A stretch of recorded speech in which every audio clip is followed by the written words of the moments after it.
Imagine that I am going into surgery. So I'm going to go in for very complex, complicated surgery. And I say, listen, I'm super stressed out. To calm my nerves, I need to drink some alcohol. Would you ever want me to be your surgeon? Would you ever agree for me to be your surgeon? No, I'm not worried at all. I rely on God, Allah. So, Aql. Let's get back to aql. Okay.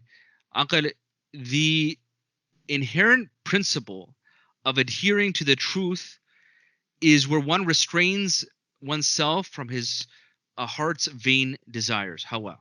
Okay. So there's an inherent principle here that you adhere to the truth above desires. Okay, so you put intelligence is the one. So, for example, al-aqil, Ibn al-Jawzi defines al-aqil, the one who has aql, is the one who withholds or restrains himself from doing that which is not suitable or befitting.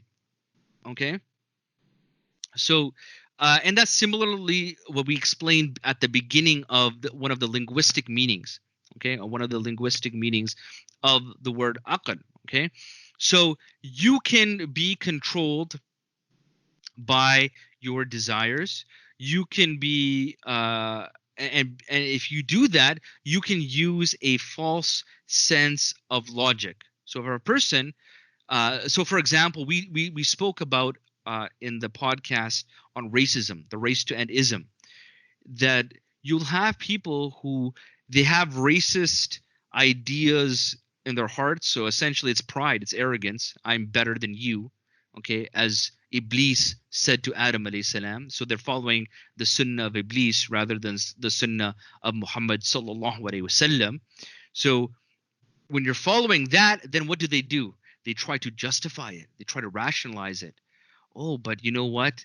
Like, you know who's the victim of most black, the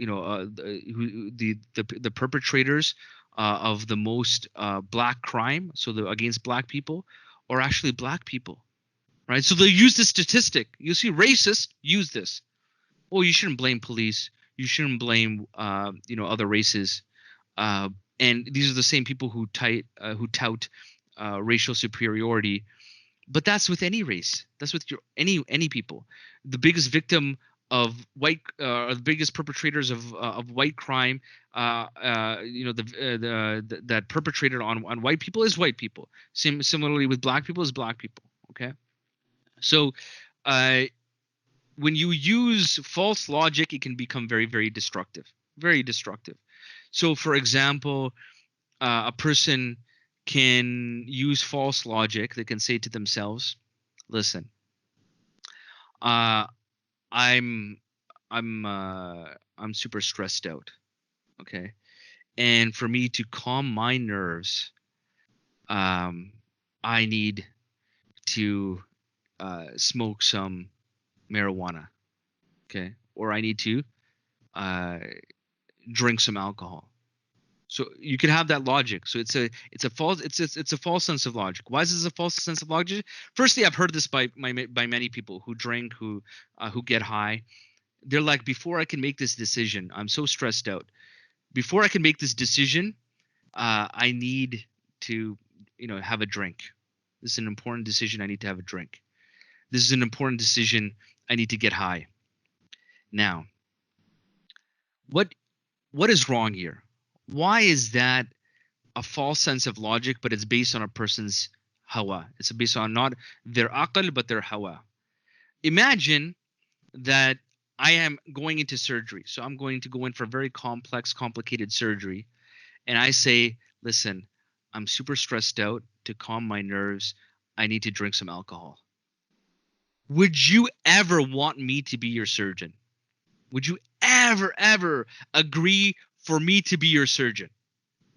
He's like, no, thanks, good. I'm good, bro. Okay, I'm good, man. Peace. I don't need the surgery, right? This is actually, I know you said I need this surgery. It's okay. I don't need this surgery. I'm all good, right? You would never agree for that surgeon. Why? Because what is that doing? That's showing that, because that does not improve my intelligence.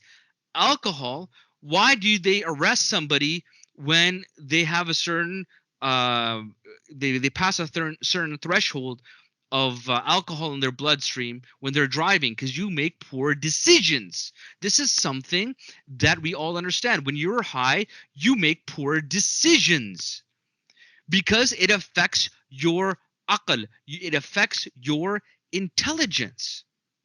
Okay? And when you do that, you're not going to be making proper decisions when you're doing that. All you're doing is when you take that alcohol, you're trying to deal with your situation emotionally. It's not improving your intelligence whatsoever. It's actually impairing your intelligence. That's why one of the objectives of the Sharia, is what? To preserve your aql, is to preserve your intelligence. And that's why all things which impair your intelligence, all things that impair your judgment, are forbidden. And now you see society tries to do this patchwork. Oh, you can't get consent if a person has any alcohol in their system and they're under the influence of any type of mind altering drugs and so forth. So it's just piecemeal. You're just trying to do piecemeal, catch up. You're just trying to catch up with all this destructive consequences within society of people impairing their intelligence. Why? Because you can't make a proper decision. You can't get consent from somebody. You can't get consent. So but your value system, you're saying it's fine. It's okay for us on a regular to impair our intelligence, to impair our decision-making ability. Okay? Do I feel that the New York police are providing enough protection, or do I have to have protection of my own? I look for protection from Allah.